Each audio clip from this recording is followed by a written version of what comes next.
দিয়ে এই জায়গাটাকে হয়তো দেশের মাঝে তুলে দিলাম, কিন্তু সে সন্তান পরিবারের ভাবনাটা হয়তো একটু আমার আসা উচিত। কেন তারা এই জায়গার মাঝেই আছে, আর পরবর্তীকাল তারা হয়তো যে ধরনের আমি বহন করে যাচ্ছি সেটা তারা পারবে না। সেই ক্ষেত্রে আমি যে পথটা হেঁটেছি এটা সঠিক নাও হতে পারে, কিন্তু এটা আমার ভাবনা চিন্তা। কারণ সামাজিক সেবা আমি করিনি আর করে যেতেও চাই না।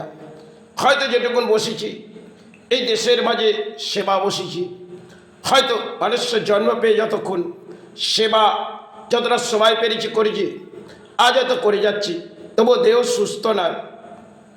তাই এটাই নিয়ম যে এই ভিত্তিতে কোনো দান গ্রহণ তো আমি করিনি আর করে যেতেও চাই না।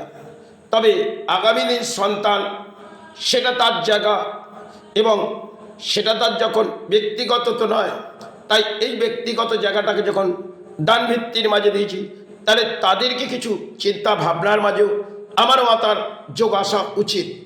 কিন্তু যখন আমি এটা সমাজকে তুলে দিয়ে যাচ্ছি, পরবর্তী সময় এই সমাজ তাদেরকে দুচ্ছেদ করে দেবে, এবং সেটা হয় না। কারণ সেটাও একটা আমার মাথার মধ্যে চিন্তা যে আজ যতটা সময় আমি করলাম, দেহ তো সুস্থ নয়, আজ আছি কাল হয়তো যেতেই হবে। কারণ আসা যাওয়ার খেলার মধ্যে আমার বলে তো কিছু নয়, তবুও যেটুকুন আমার বলে হয়তো আমি চিৎকার করব সেটা তো আমার নয়। যতক্ষণ এসেছি সেবাটা সেরে যাচ্ছি, তাই এর পেছনে হয়তো কর্মের লড়াই করে সেবা ছেড়ে যাচ্ছি। তাই সেই ভাবনা নিলাম যে আগামী দিন এই সেবা সন্তান পারবে না, তাই আমি এটা দেশের মধ্যে ছেড়েছি। কিন্তু ওয়েবসাইটের মাধ্যমে বহু কিছু আছে, কিন্তু সেখানে যে নিয়মগুলো আছে সেটা আমার ব্যক্তিগত নিয়ম। এটা সমাজ হয়তো মেনে নেবে না, কিন্তু সমাজে যে পরিস্থিতি তাতে হয়তো যতটুকুন পেরেছি আমি মাতৃ সেবা আরাধনা করেছি এবং আজ আছি। তাই যেটুকুন ব্যাখ্যা আমি দিলাম, এর পেছনে সন্তানকে যদি কোনো তার নিজস্ব কোনো ব্যক্তিগত জায়গা দেয় এবং তারা সেই জায়গা দিতে পারে, কিন্তু আশপাশের মধ্যেই। কারণ এই জায়গা থেকে তাদেরকে বিচ্ছেদ করে দিয়ে তুলে দেওয়া যাবে না, এটাও একটা যোগ। কারণ কখনো প্রকৃতিতে একটা দুর্যোগ আসবে, তখন তারা যেন এই জায়গায় সাহারা পায়। কারণ সন্তান পরিবার তাদের ভাবনাটা কিন্তু আমি মাথার মধ্যে নিইনি।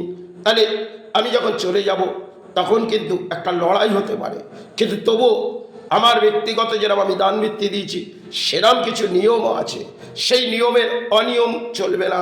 এবং বহু কিছু হয়তো জীবনে কাটিয়ে নিয়েছি দুর্ভোগ, তা নিয়ে আমি মনে কিছু করি, কিন্তু কোনো দান বৃত্তি যতক্ষণ বেঁচে আছি এটা গ্রহণ করব না।